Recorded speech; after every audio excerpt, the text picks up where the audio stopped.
दाखल करण्याच्या शेवटच्या दिवसांपर्यंत पालघरमध्ये महायुतीचा उमेदवार कोण हा सस्पेन्स होता।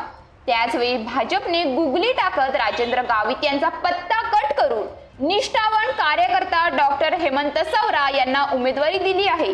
हेमंत सवरा हे दिवंगत भाजप नेते तथा माजी आदिवासी विकास मंत्री विष्णू सवरा यांचे सुपुत्र आहेत। त्यामुळे पालघरची निवडणूक अटीतटीची होणार आहे। पालघरमध्ये आता महायुती, महाविकास आघाडी आणि बहुजन विकास आघाडी अशी तिरंगी लढत होणार असल्याचे चित्र स्पष्ट झाले आहे। तर पालघरच्या जागेवर महायुती शिवसेनेने अधिकार सांगितला होता। त्यानंतर मुख्यमंत्री एकनाथ शिंदे यांचे सुपुत्र खासदार श्रीकांत शिंदे यांनी महिनाभरापूर्वीच पालघरमध्ये येऊन विद्यमान खासदार राजेंद्र गावित यांची उमेदवारी देखील जाहीर केली होती। त्यानंतर राजेंद्र गावित यांनी प्रचारही सुरू केला होता। त्याचवेळी भाजप पदाधिकाऱ्यांनी ही जागा भाजपाला मिळावी म्हणून आक्रमक पवित्रा घेतला होता। त्याचवेळी राजेंद्र गावित यांनी निशाणी कोणतीही पक्षाची मिळाली तरी उमेदवार आपणच असणार असे माध्यमांना सांगितले होते। त्यामुळे पालघरमधील भाजपचे पदाधिकारी आणि कार्यकर्त्यांनी राजेंद्र गावित यांच्या उमेदवारीला कडाडून विरोध केला। तसेच राजीनाम्याचा इशारा देऊन बंडाचा झेंडा उभारला होता। त्याची दखल भाजपाच्या वरिष्ठांना घ्यावी लागली।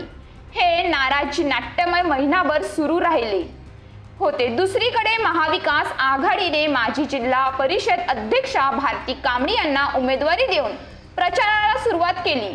उद्धव ठाकरे यांनी पालघरमध्ये सभा घेऊन रणशिंग फुंकले।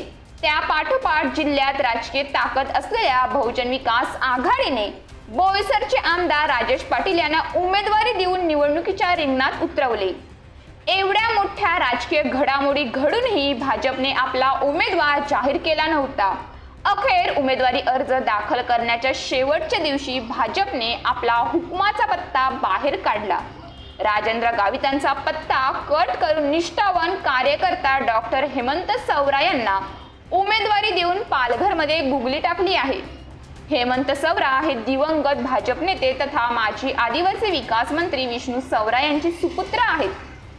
त्यांच्या नावाचा जिल्ह्यात वल आहे। पालघर मतदारसंघाच्या आदिवासी, ग्रामीण, शहरी आणि सागरी भागात हेमंत सवरा यांचे मोठे काम आहे। तसेच सवरा कुटुंब सहपरिवाराशी अगदी निगडीत आहे। त्यामुळे भाजपने जिल्ह्यात हुकमाचा पत्ता टाकून महायुतीमध्ये चैतन्य निर्माण केले आहे।